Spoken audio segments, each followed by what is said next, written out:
पुंछ मेंढर के बेहरा गांव में आज से कई साल पहले यानी साल 2014 में एक school Eklavya model residential school खोला गया, जिसका उद्देश्य था शेड्यूल्ड ट्राइब और अन्य समुदाय के बच्चों को गुणवत्तापूर्ण शिक्षा मुहैया करवाई जाए। और इस स्कूल की इमारत को तैयार करने के लिए 2 साल का समय तय किया गया, लेकिन दुर्भाग्य के चलते 8 साल से ये स्कूल की इमारत बनकर तैयार नहीं हुई। जबकि केंद्र सरकार द्वारा चलाए जा रहे अन्य स्कूलों के मुकाबले इस स्कूल के प्रति सरकारी बेरुखी बच्चों की पढ़ाई को बाधित कर रही है। स्कूल में पढ़ने वाले बच्चों के अभिभावकों ने स्कूल में सीबीएसई पैटर्न लागू करने की मांग दोहराई। उन्होंने जम्मू कश्मीर यूटी सरकार पर स्कूल को ठीक से चलाने में विफल रहने का भी आरोप लगाया। उन्होंने कहा कि पीडब्ल्यूडी विभाग राजौरी पुंछ की लापरवाही, ठेकेदार और संबंधित इंजीनियर के बीच सांठगांठ के चलते स्कूल का भवन अधूरा पड़ा हुआ है। हमें जब फॉर्म लगाया था हमने, और यही हमें गवर्नमेंट ने बताया था कि ये इधर जो है सीबीएसई सिलेबस दिया जाएगा हमें, और 1 साल हो चुका है और हमें अभी 2 महीने पहले ही लेट हो चुके हैं हमें। और इस बार भी इधर बोर्ड का सिलेबस हमें दिया है, सीबीएसई सिलेबस अभी तक यहाँ पे लागू नहीं किया।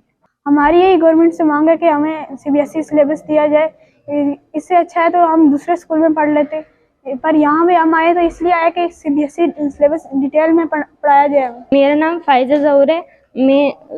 हम एकलव्य मॉडल रेजिडेंशियल स्कूल के बच्चे हैं। हमारी यही मांग है कि हमें जेके बोर्ड का सिलेबस पढ़ाया जा रहा है और हमें सीबीएसई का सिलेबस नहीं पढ़ाया जा रहा। तो हमें ये कहा गया था, हमने एग्ज़ाम टेस्ट जो है उसको क्लियर करके तो हम यहाँ पर आए थे सीबीएसई का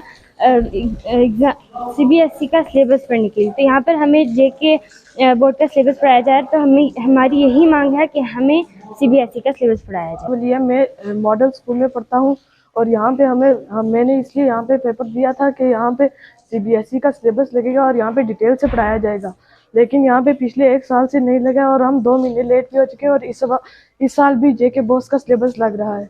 इसीलिए हमारी ये मांग है कि हमें सीबीएसई का सिलेबस लगाया जाए।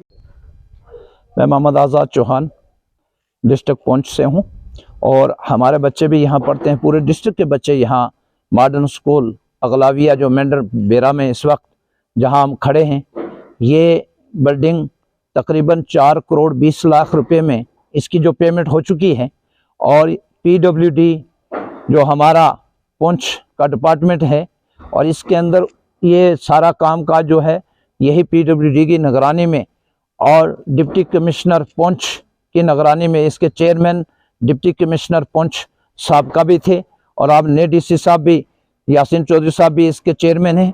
तो आपके सामने अभी ये आज से यहाँ क्लासें लगनी शुरू हुई हैं और मॉडर्न स्कूल का एक मतलब है कि बाकी स्कूल जो रियासत जम्मू व कश्मीर के स्कूल हैं उनसे अलग, तो एक तो इस मॉडर्न स्कूल के अंदर सब्जेक्ट जो है सीबीएसई का सब्जेक्ट बच्चों के लिए होना चाहिए था।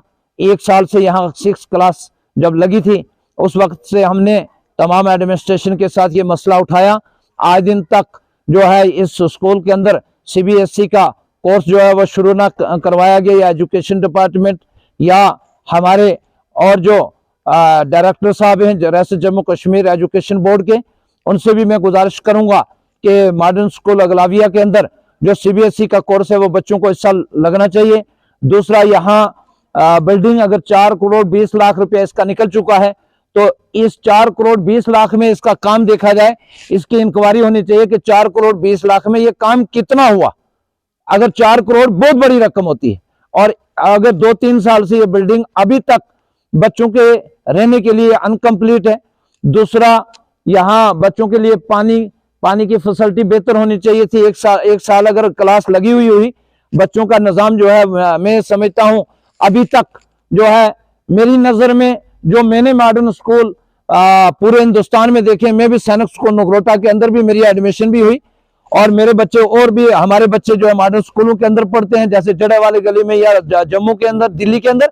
तो हमारे ये मेंढर के अंदर अगर ये एक स्कूल खुला तो यहाँ पर 1 साल से गवर्नमेंट हमारी यूटी की जो है यहाँ बच्चों के लिए फैसिलिटियां नहीं दे सकी, फंड मुहैया नहीं करवा सके। बच्चों के लिए जो रहने के लिए यहाँ खाने पीने का सिस्टम था वो भी जो है नाकारा है। और यहाँ कुक जो है इस वक्त तक 1 साल से यूटी गवर्नमेंट ने 1 साल से इन बच्चों के लिए कुक दो की जरूरत थी, कुक नहीं है। यहाँ चपरासी की जरूरत है, चपरासी नहीं है। और यहाँ फिजिकल टीचर जो है बड़ी मुश्किल से हमने पिछले साल लड़ाई कर करके एक फिजिकल टीचर जो है वो चंद दिन के लिए यहाँ भेजा गया, और अब उसको भी उठवाने के लिए कह रहे हैं कि हम दूसरी जगह उसको शिफ्ट करेंगे। मैं पूछता हूं क्या ये बच्चे जो ट्राइबल के बच्चे हैं या पहाड़ियों के बच्चे हैं, क्या ये हिंदुस्तान के शहरी नहीं है?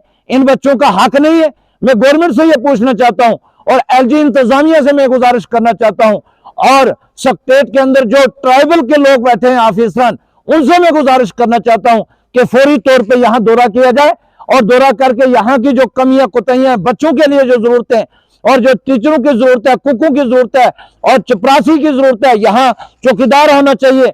यहाँ बच्चों के लिए रात में जो है ये एक वैरान जगह है, यहाँ एक पुलिस पोस्ट की जरूरत है। अभी तक ये स्कूल जो है नाकारा बना हुआ है, और इसके बच्चों के साथ कोई कंप्रोमाइज जो है हुकूमत के साथ या डिपार्टमेंट के साथ नहीं किया जाएगा। दूसरा, पिछले साल जब 98 लाख रुपया यहाँ पुंछ में डीसी साहब के अकाउंट में, साहब का जो इंद्रजीत सिंह साहब थे उनके अकाउंट में आया, वो 98 लाख रुपए का एक बेड जो है कम से कम 6-7 हजार रुपए का होगा, और जिसको कागजों में जो है इन्होंने 19,000 या 20,000 रुपए का शो किया। इसकी भी मैं डीसी साहब से गुजारिश करूंगा और एलजी इंतजामिया से गुजारिश करूंगा कि इसकी भी इंक्वायरी होनी चाहिए कि हमारे बच्चों और बच्चियों के साथ ये नाइंसाफी बर्दाश्त नहीं की जाएगी। क्यों? हमारे बच्चों का हक जो है इन बड़े बड़े लोगों के हक जेबों में जाता है। दूसरा, मैं ये गुजारिश करूंगा कि हमारे डिस्ट्रिक्ट के और मंडल के डीडीसी और बीडीसी अगर जावेद राणा साहब इस स्कूल को मंजूर करवा के लाए, वो निजी अपने लिए नहीं लाए थे, वो तमाम डिस्ट्रिक्ट के लोगों के लिए लाए थे। आज दिन तक डीडीसी, बीडीसी और डिस्ट्रिक्ट के डीडीसी चेयरमैन मेरी बहन है, लेकिन आज दिन तक उन्होंने इस स्कूल के अंदर कभी विजिट नहीं किया, और कभी डिपार्टमेंट डीसी साहब की मीटिंग में उन्होंने, हमारे डीडीसी अशफाक साहब है या चौधरी जफर साहब है, कभी उन्होंने इसके ऊपर बात नहीं की। मैं कहता हूं कि ऐसा आप कौम के लीडर नहीं बन सकते जब तक कि अपने इलाके की, अपने बच्चों की, आने वाली नस्लों की बातें आप अगर तालीम नहीं होगी, इन बच्चों की बात नहीं करेंगे, आपका डीडीसी बनना मैं समझता हूं बिल्कुल कौम के साथ धोखा है।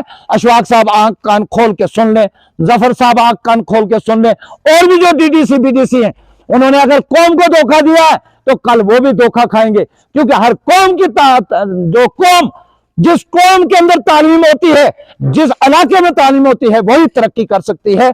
मैं डिप्टी कमिश्नर पुंछ से और गवर्नमेंट इंतजामिया से कहता हूं कि स्कूल की जितनी फैसिलिटियां हैं वो फौरी तौर पर मुहैया की जाए। अगर आइंदा नहीं होगा तो इसके ऊपर भी हम कार्रवाई करेंगे।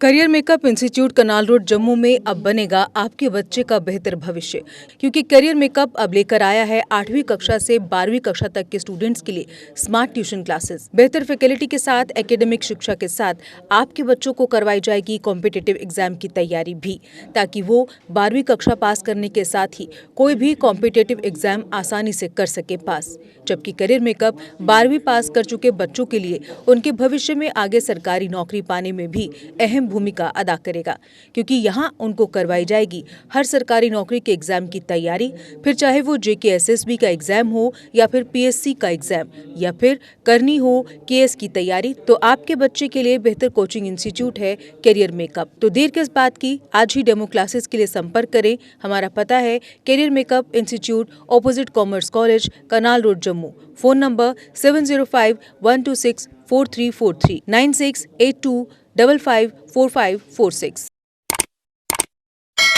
जम्मू कश्मीर की खबरों के लिए जुड़े रहिए JK अपडेट के साथ।